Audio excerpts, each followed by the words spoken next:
That's right, guys. We're here for the big Cox lovers. Dude, speaking of big cocks, bro. All Mason. right, man. Mason's big Cox. Mason Cox, bro. Dude, all right, first of all, Did I you remember watch that watching 60 him. minutes thing I sent you a few minutes ago? Okay, I haven't seen it, but Okay. I've seen a lot about I Mason want to hear Cox. what you're going to say, but a couple highlights from it. He All was right, go high for it. school Tell me. teammates with Marcus Smart. He went Ooh. to college at OSU Yes, and I played knew a that. little bit for OSU. Now, AFL superstar Mason Cox. Well, Tell so me he's about like 6'11", right? I mean, he's a big Cox, it. He's right? a big Cox. And I know a Cox personally. His Six name is seven, Ian 6'8" Cox. Cox. Yeah. Yeah, and Ian Cox Did is he have a brother he's named Mason? no. He has a brother. Let's see. Whatever. It's okay. We know But Cox. Ian Cox was We know a lot I of think he was Cox. 6'8". He's a big Cox. Yeah. Anyways, so I'm pretty excited to see Mason dominating. I mean, when I say dominating, I'm not. This is not me, you know, being a jerk here, but he's one of the stars I would consider in the league right now, and what he's able to do at 32 years old at 6'11" is truly spectacular. And again, the 60-minute thing is just a tip of the iceberg because it's something that we've said before. We believe that the AFL is something that can be switched from AFL to basketball. So if these young players in Australia are learning how to play AFL, it's something that relates to basketball. And then you see Mason Cox, who's 6'11", basketball player, go to the AFL and do some great things. And then you're saying, wait a second here. It is a sport that can go both ways. And I love things that go both ways. Dude. Don't laugh at me. I was almost able not to laugh. I'm happy because a lot of people who listen to us have told us check out Mason Cox. He's incredible. I didn't realize he was from Texas.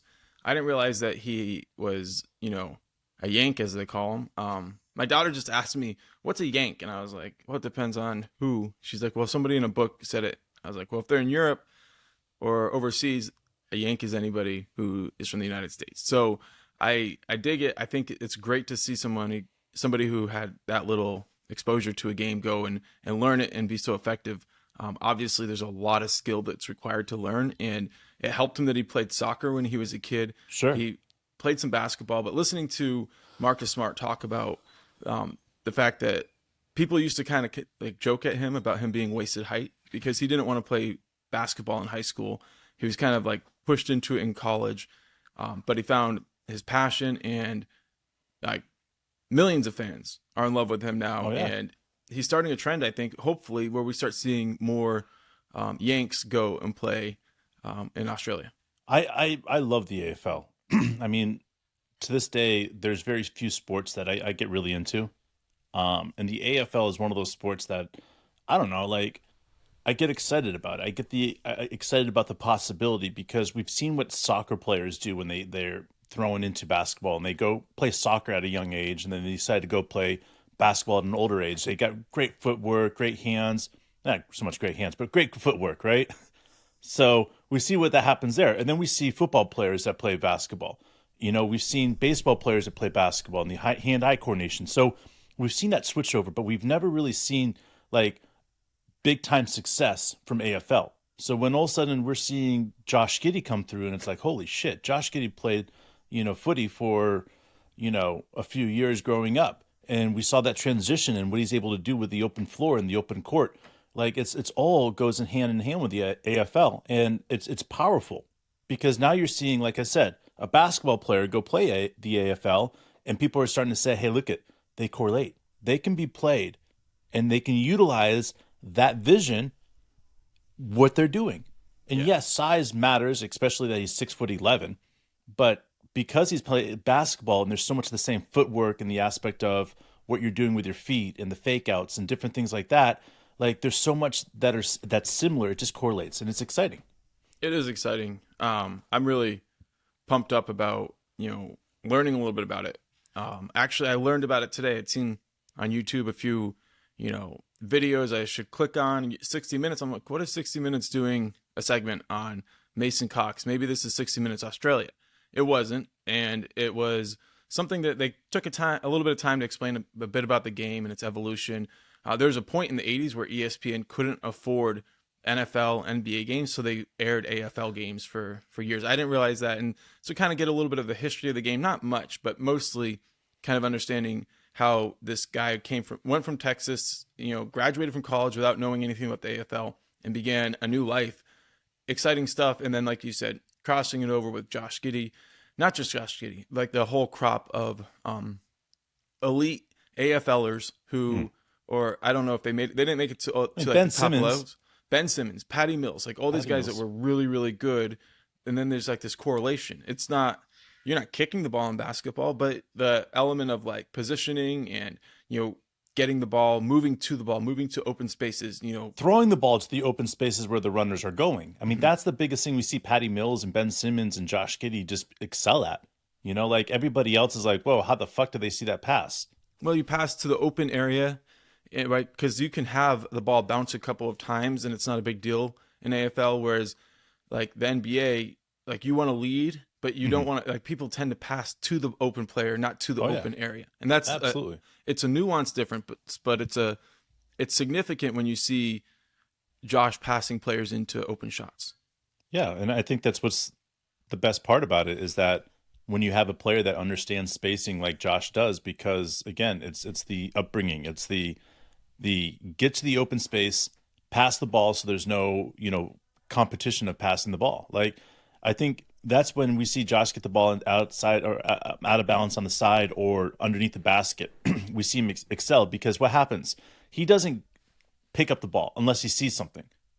He watches. He just watches. He has his hands on his hips or his hands behind him, but he doesn't actively go for the ball until he sees what he knows is going to work. And I think that's the greatest thing about it, is that the guys, sometimes they even move around. Right? So Josh doesn't touch the ball. The ref's ready to hand Josh the ball, ready to hand Josh the ball. Josh is looking. A lot of times he'll stand where they can't hand him the ball. He'll be standing so inbounds. He stands right inside balance. Right.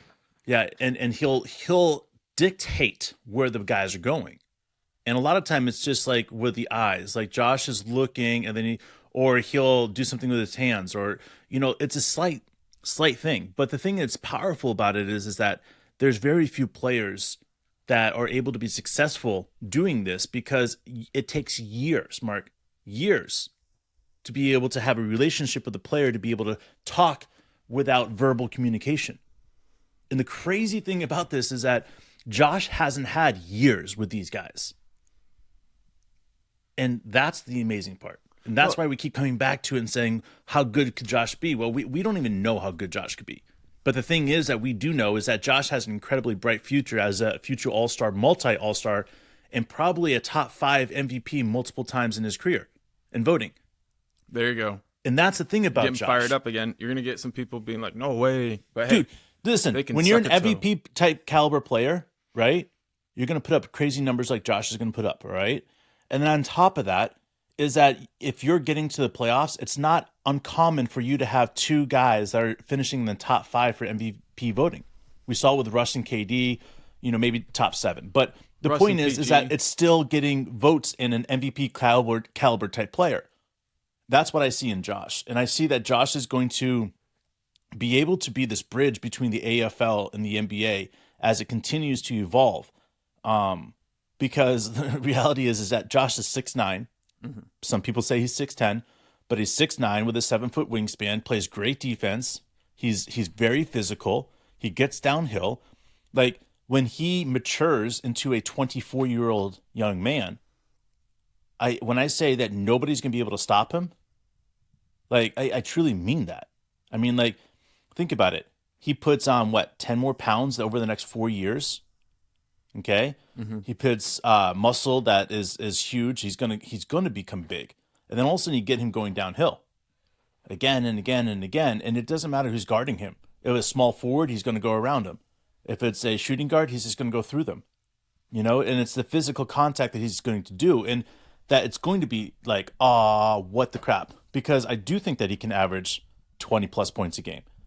I do think that he can average 14 assists a game.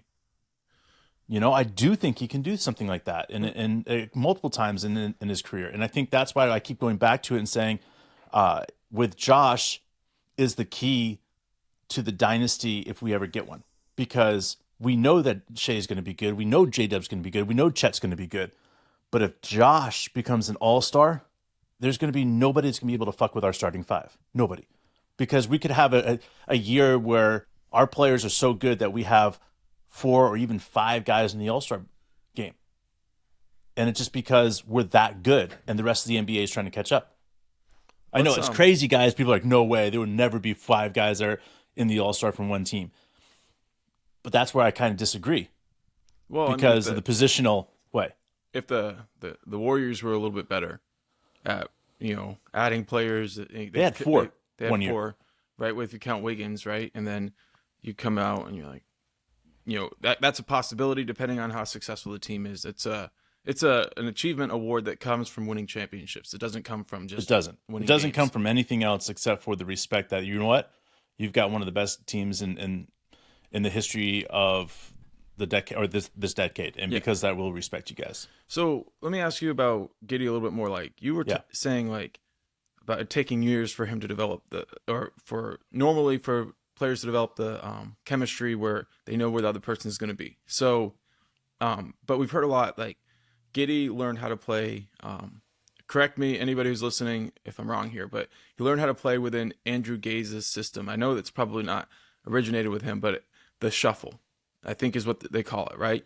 And it's a lot about backdoor movements, a lot about player movement, ball movement, side-to-side movement, keeping things going, which it seems like Coach Daigneault plays a closer version to the shuffle, or at least my understanding of what that is, than any other like recent NBA coach I can find. It's not like a true Princeton offense or something like where there's like a high post, backdoor cuts, and like all these different things, but it has a lot of movement that's similar, and they use all sorts of backdoor, double backdoor cuts and things like that might have been, from those early teams. So how much do you think that plays into it? And overall, do you think Josh is still kind of playing that system and he has like even another level he can unleash? Okay. Yes, and yes, and yes, yes. All right. Okay. So the way I explain Josh Giddey and how he processes things is the way I explain to young people when I'm teaching them how to rebound, right? The best rebounders I have ever met, the best coaches I have ever met, all right? They all said to me, the reason that you're an elite rebounder is something that's untaught to rebounders. And it was something at the time, we're talking 90s and early 2000s, right? The time period, it was unheard of for high school kids to sit there and watch whether it was their own teammate's shot or the opposing team's shots. So what I would do is I would watch our players' shots all the time. Okay, I would consistently watch every single release, where the ball was going. I would know where the ball was going by the release. Okay, I could guess it. And sometimes I was off, but I always gobbled up offensive rebounds like it was nobody's business. And on the other side, I would sit there for about 3 or 4 minutes because that's all I really needed to watch another team, and I would watch where the tendencies were to miss. So I'd put myself in those positions, and everybody's like, how the fuck did you always get those rebounds? Well, it's because I put myself in those positions by watching the players, right? Now, watching that and teaching rebounding and then trying to, compare it to Josh, all right? What Josh does is he watches those players. He memorizes the routes that they go. He knows their tendencies. And then on defense, he watches the film of the tendencies of the players, and he knows where they're going and where their weaknesses are. He knows all of a sudden how to get the ball there. And he's standing on the sideline, or he has the ball at the top of the key, and he looks down the barrel and he sees what he's been observing. He knows, boom, backdoor. He knows, boom, fade, wide open. Because he observes and takes in everything, man. Unlike anything I've ever seen before.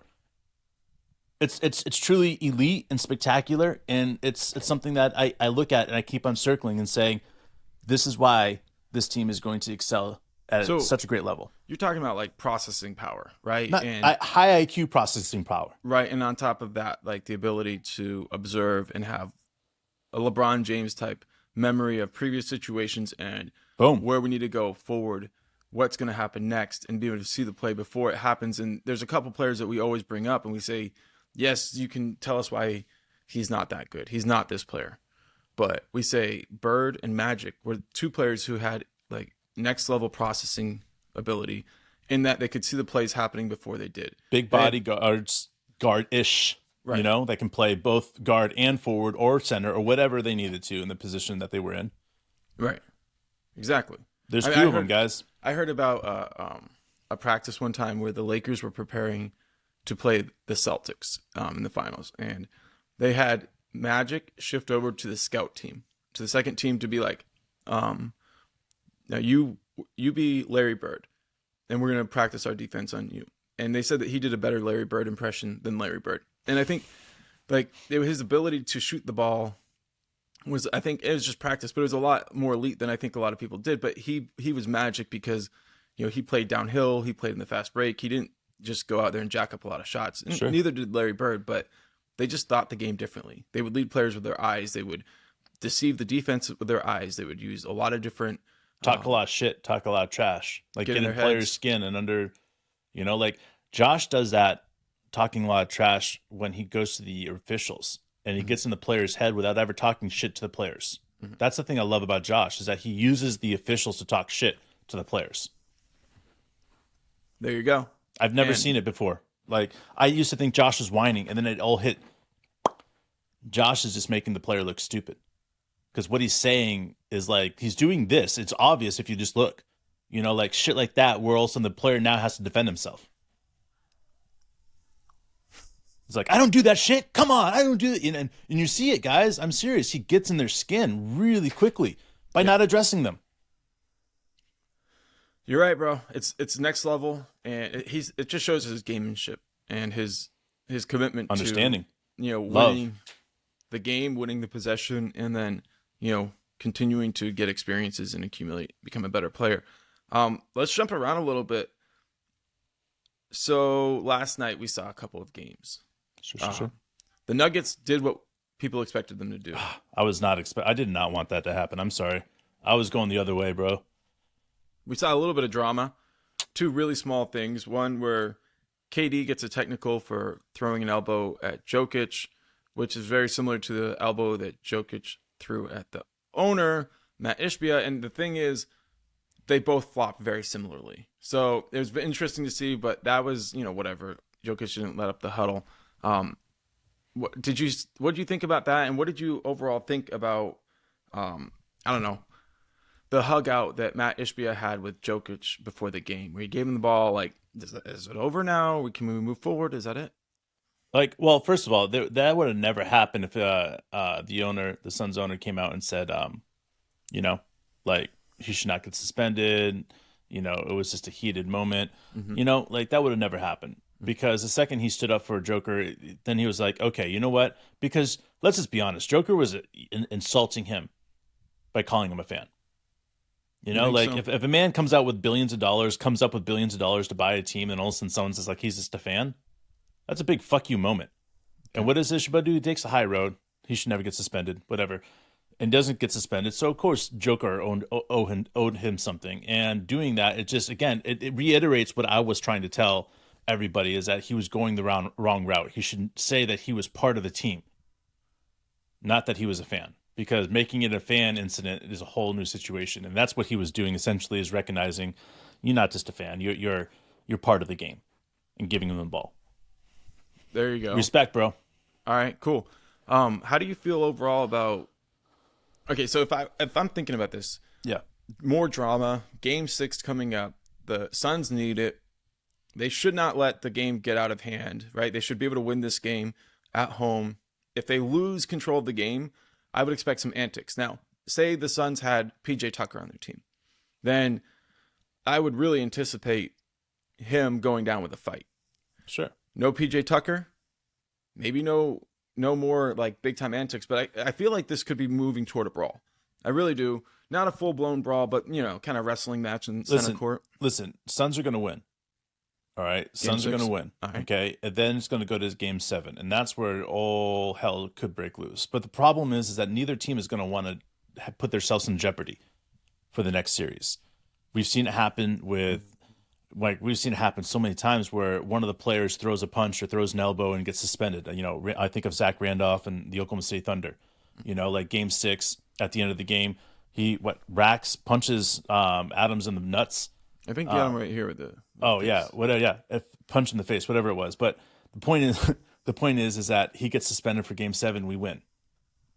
Do I think we could have won if he played Game 7? I don't think so. Really? I think it would have been really, really hard, you know?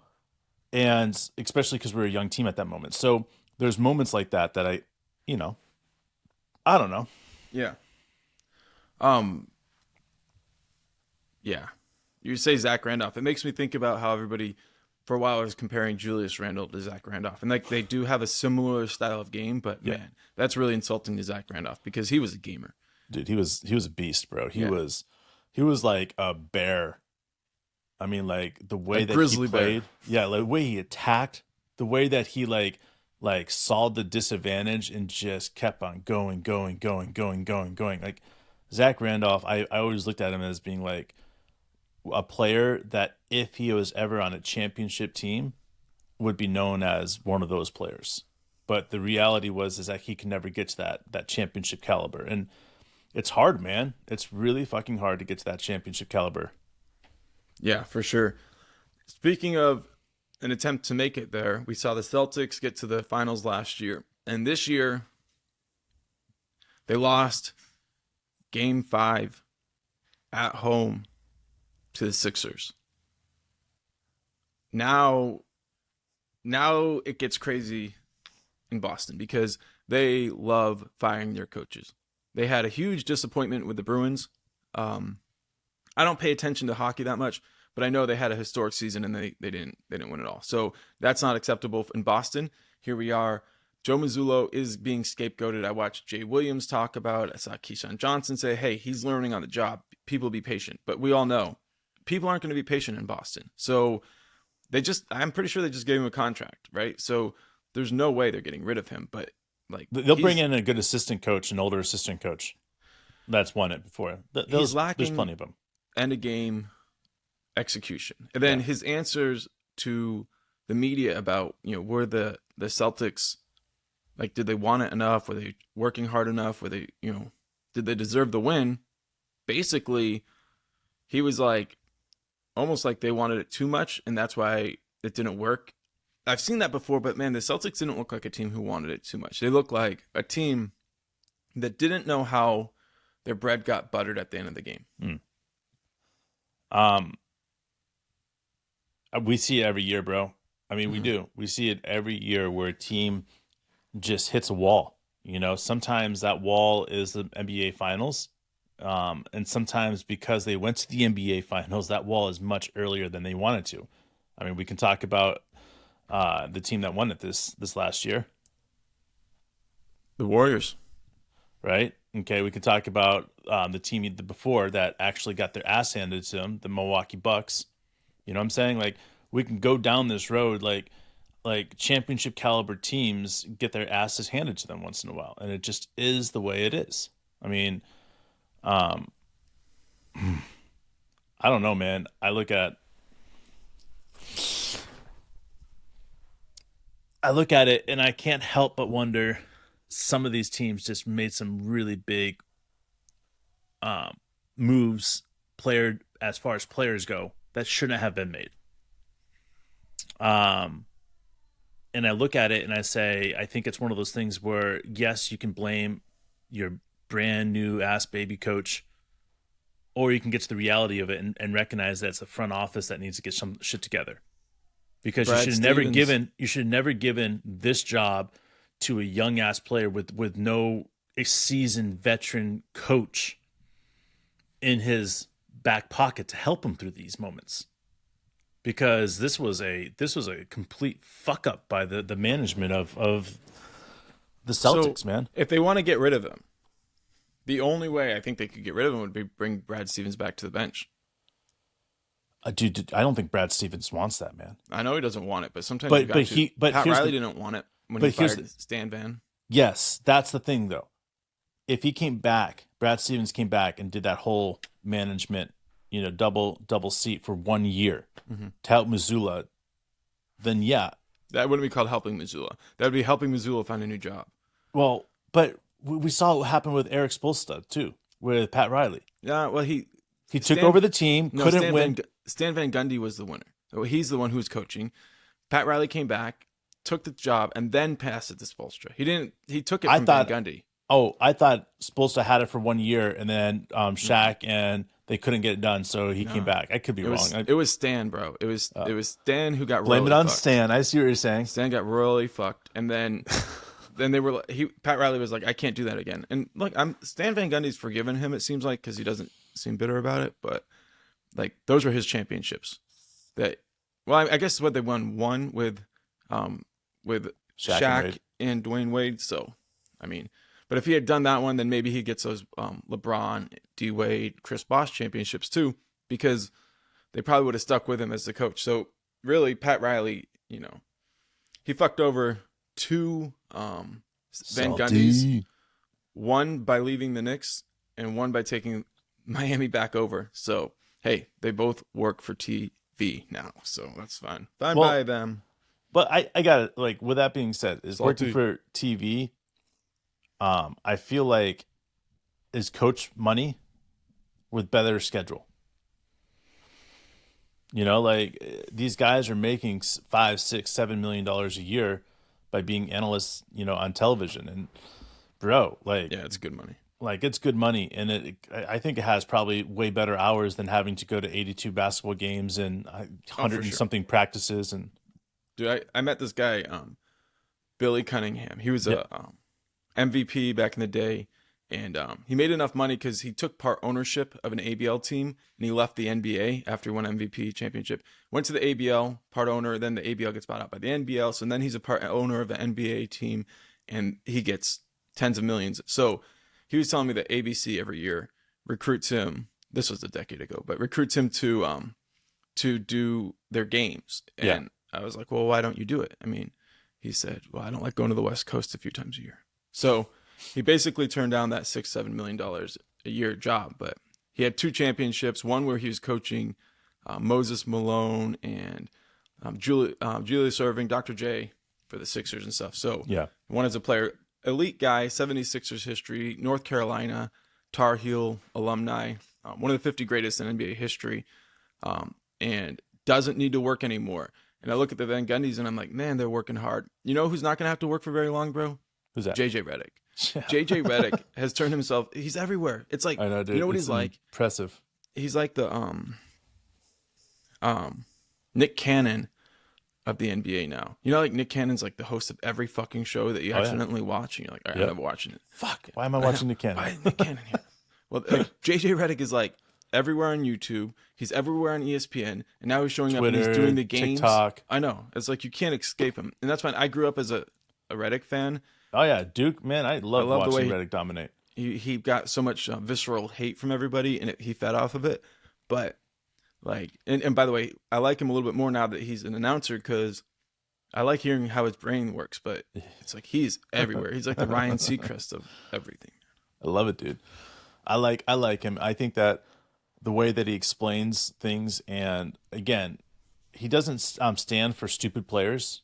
I like that. But he does have that complete player positivity side. Right. That's what we're all about. And I think that's the thing about what's missing in a lot of the media is even when ex-players become part of the media, I feel like sometimes they throw their fellow teammates and stuff like that under the bus to get their jobs.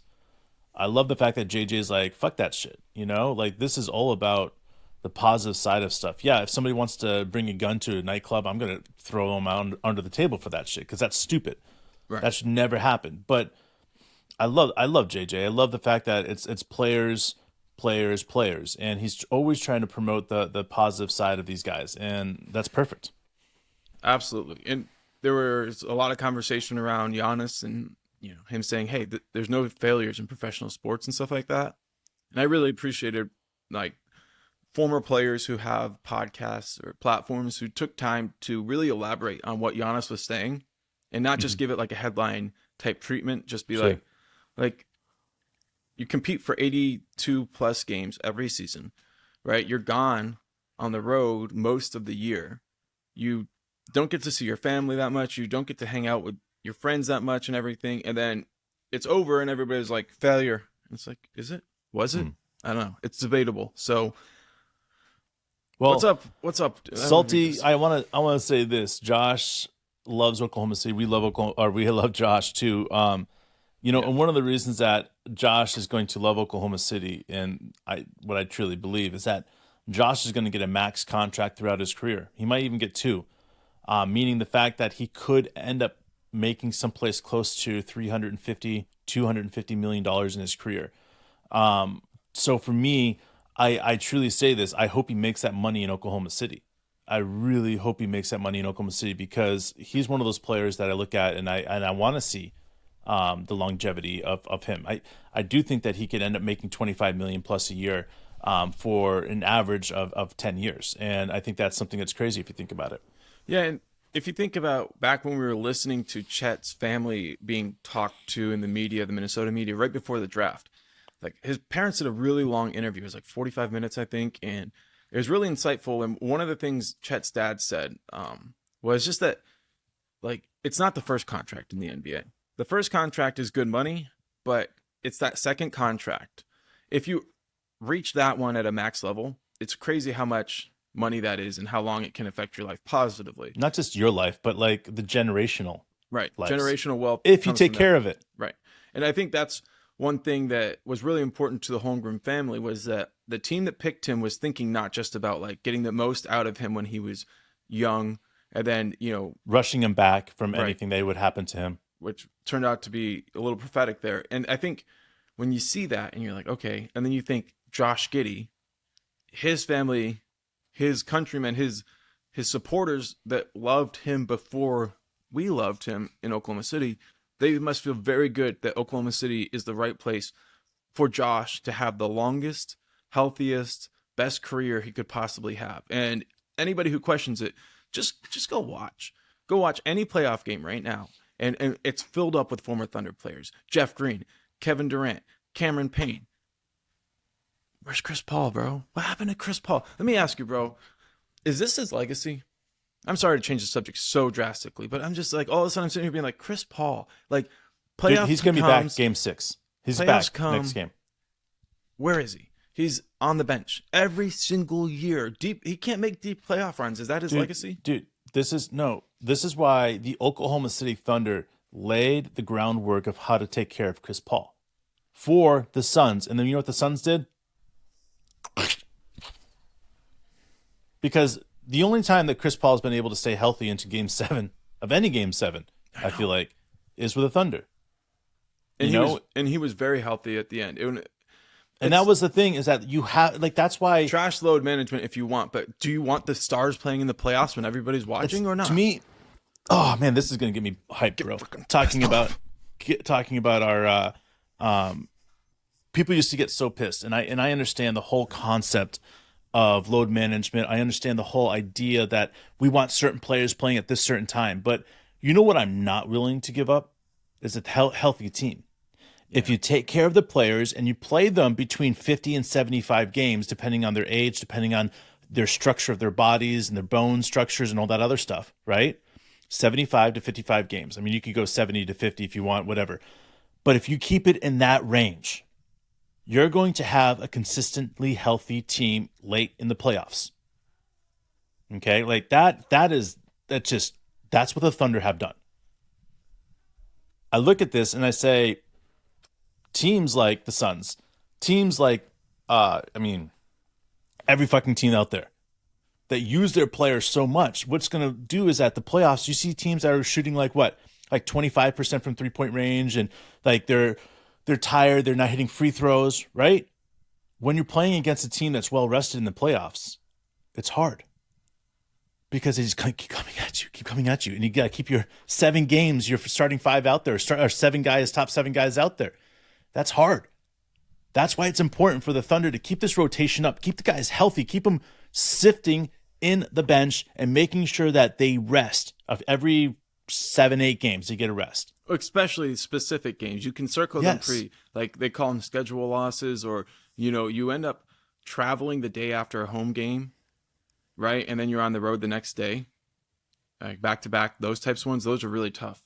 So I feel like those are, and that's the thing, bro. Like, I get this idea that like, oh, well, we want to, we want to have the fans see whatever. They need to see all these games. That's great. And, they can schedule, if it's a big national TV game, they can schedule a day off before if they really want to make these things happen.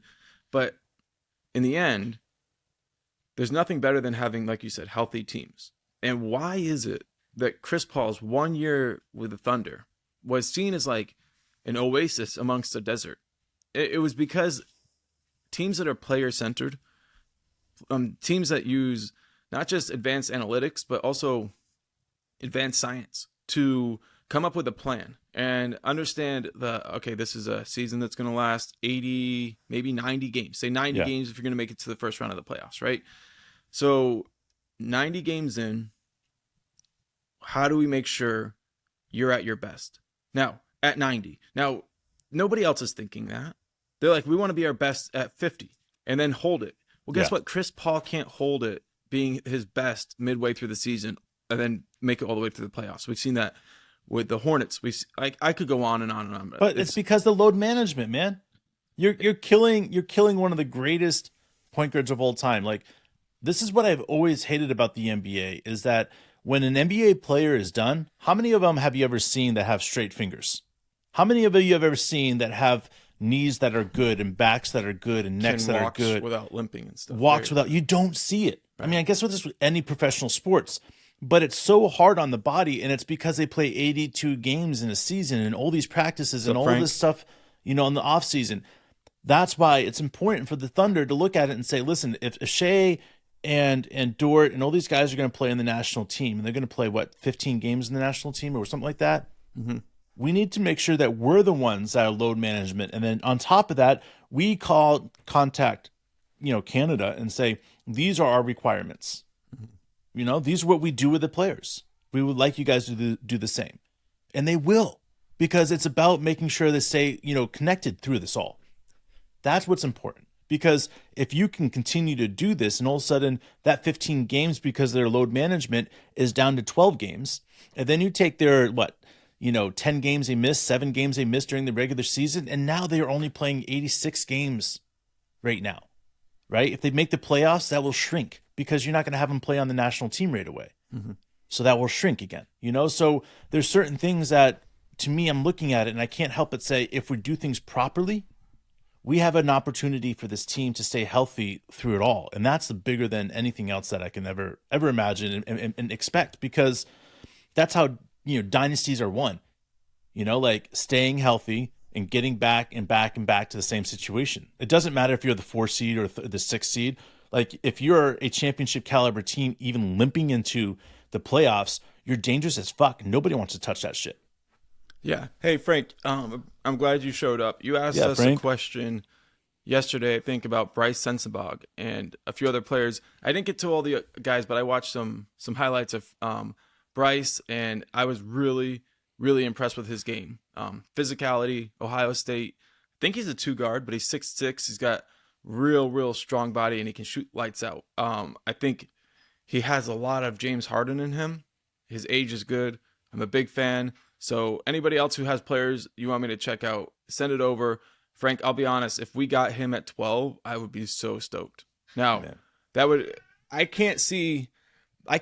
I watch him play, I can't see necessarily the player he would be in the NBA. I have trouble with that. But if Sam Presti was like, that's the guy, then I would know that, like, 5 years later, we're looking at a guy who has a potential to be an all-star. If he goes to the Hornets, I'd be like, 5 years later, he might not even be in the league. Like, I don't know. Like, I go back and forth with him because he's 6'6", 235, I think. You got to be able to really move quickly in the league. He lacks a little bit of explosiveness, and he also lacks the ability, I think, to elevate over people because of his size. But with a body like that, you can get to your spots. You can do what you want to do. It's all about skill developmental. Yeah. I mean, can you develop those skills? And I think you could. That's the biggest thing.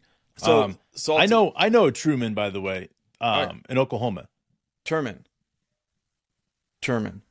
All right. Yep. That's the right throw in. My bad, Frank. My bad. All right. So Salty mentioned that Josh was intent on making the point that this roster with the Thunder is exceptionally tight. And it is, man. It is. You can tell. There's and the glue players guys. talk about it. It's beautiful, bro. It's Yeah. been constructed amazingly by Sam Presti. And it makes me think a little bit about something we've talked about more in the past, was like Sam Presti post-season press conference is talking about some of the books he's reading. He's really focusing in on books by producers, music producers, like the ability to like add different people to a room and end up with a different chemistry. It reminds me of when my kids were applying for college recently. They really wanted, you could tell that they're intent on having students get accepted who would add positive vibes to the campus, to the dorm room, to their dorm building, right? They wanted people who would interact with people, be a part of the situations, learn how to live in a life and not just be like isolated students. And I think Sam Presti, when he's like an admissions counselor, he's like, how will this person, interact with this group? What will that bring out of him? And what will he bring out of the group? And that's what producers do a lot of times, right? Like, I'm sorry, that person can't be in the room when they're making music. Why not? Well, that person is paying too much attention to them and they're not doing their job, and that affects that person and everything. And they got like, look, this is how you have to do it. Sometimes you have to be a bouncer. Yeah, I think that's the biggest thing that you have to look at. The bouncer is the key to holding it all together. And people call it glue guy, people call it this, people call it that. But the reality is that if you look at the people that are videotaping inside the locker room and giving you guys a glimpse of what it is, it's because it's fun. J-Dub picking on J-Will, like they have this way of going about that. It's just the swagger of love. And it's crazy because, again, when you get a bunch of young guys together with a young coach that's passionate, I mean, things like this are going to happen. It's beautiful. So did you hear that thing about Jordan Poole post-game press conference in the locker room where he wouldn't, like at first he wouldn't face the media? I'm not sure if he ever did face them. Yeah. But like, that's what you have to kind of contrast it with. Like, you got to know what you're getting. Like, I'm sorry, like it's not Jordan Poole's fault that he got punched in the face, but like in the end, if somebody's like coming out and bringing the worst out of the other teammates, you got to recognize that. They might be a good shooter, but in the end, like, are they talking in a way that irritates people? Because let's face it, like when Clay shot that shot, like I think a minute left, they were down by 1. There was a 3 right in front of Steve Kerr, and Kerr and Draymond were like, what the hell? Like, what the hell? That was a terrible shot. And they both were yelling at Clay. Like, it's not the first time Clay's been yelled at like that. It's not the first time that Draymond's treated Clay like shit. Or Steve Kerr's yelled at any of the guys for shooting a quick shot, rush shot, out of the offensive flow. So it's about the character of the player in that moment. Exactly. And I don't know that Jordan Poole has what it takes to bounce back, because he's sitting there blaming the coach. He did it in the media. He said, my preparation doesn't change. My approach doesn't change. What changes my opportunity? So he blames it on the coach. And I'm like, you can't have that, right? I mean, yeah, man. It's like, I'm at college, hanging out with my buddies, and I went to go take a dump and, decided to, pull one off in the bathroom, right? The bathrooms were single guys. They're not double. Some dude walked in, and from that point on, I was known as Jack Off Dave. The wanker. Wanker Dave, right? My point is, guys, is that shit happens, right? And I don't know, man. I can't look at what's going to be the future with this team or anything else like that, but I do appreciate the structure of everything here. Yeah, like Salty says, it's not a coincidence that the entire roster is humble and we don't have a Jordan Poole amongst the groups. Yet, we'll see. Like, it's also people evolve. They change. They get different voices in the ear. A new agent, a new friend, a new spouse, whatever. You don't need a Yoko Ono. Anyway, we'll move back, though. A second ago, Salty said, is 82 games too many? Yes, but there's no way out of it. So it's too many, but it's up to each team to figure out how to navigate it. They should figure out how to minimize the back-to-backs, but it's almost impossible. I think COVID helped a little bit with the travel schedule, but you see, even with it being helped, it's terrible. You owe it to your players. You owe it to your organization. Shit, even if you don't want to think about the players as people, like, think about them as investments. Like, you have to protect individuals. You have to protect their career. You have to protect their longevity. You can't risk short-term gains for like you can't risk the long-term shit for short-term gains. It's just we're in the spot where it is too many games. But the financial makeup of it is like the reason that these players get paid now contracts of $250 million, an amount that would buy a team 2 decades ago, I think. I'm probably wrong, but I don't know. You know what I'm saying? The Oklahoma City Thunder, weren't they purchased by like $386 million or something like that? Right. And I think it was, guys, don't quote me on that because I'm probably way off. And now we're sitting here and like these players can get these contracts, and it's about an economic model that includes every team going to these opposing arenas for 82 games. And on top of that, the TV money. Those two things are built off of this ridiculously extravagant schedule. But you know what? It's not new. Many other players have had to deal with it. Yeah. And many other organizations have found ways to maximize players' careers, although it's the exception. And if you're going to study it, you might as well start with a team like the Spurs. I mean, that's it, man. I don't know how to say it better than that right there, because that's what this team needs to be able to do. We've got 10 years, guys, and if we can accomplish even a championship in the 10 years, it's a success. But I think that we have more championships than one. And I want to be like clear with that, is that that's with healthy players. That's with a healthy minded coach. And that's with an organization that isn't torn to shreds because some type of weird 2 teams are added to the NBA and you only can save 6 players per team type thing. Okay. Like that could just shred a team. But I don't think that's going to happen. So thus I think the Oklahoma City Thunder will be okay. Everything is gonna be all right, everybody. Bam. Hey, Dave, I know you got to get out of here. I appreciate everybody joining us. This was a fun one. Man. Last second, we had to come up with the wonkiest name we ever came up with. So we called this episode Big Cocks Lovers. I'm going to change that later. But for now, dude, I know you sickos are the people who clicked on this. You sick fucks. You sick fucks. I know what you were looking for. I love all of you for it. And by the way, the biggest cocks of all are the cocks that are named Mason. Mason Cox. Mason Cox. Man, like I said, guys, I'm going to post this right now, right before I end this. It's a thing by 60 Minutes on Mason Cox on YouTube here, and his incredible journey from Texas to Oklahoma State University, high school and college teammates of Marcus Smart, goes on to become a international superstar in Australia. And we are all thankful to Mason Cox and Josh Giddey for beginning this revolution of Australian rules football taking over the U.S. It starts here. It starts now. We love you guys. We will see you soon. All hail the Giddey Coxes. Giddy, giddy, giddy, giddy, giddy, giddy, go.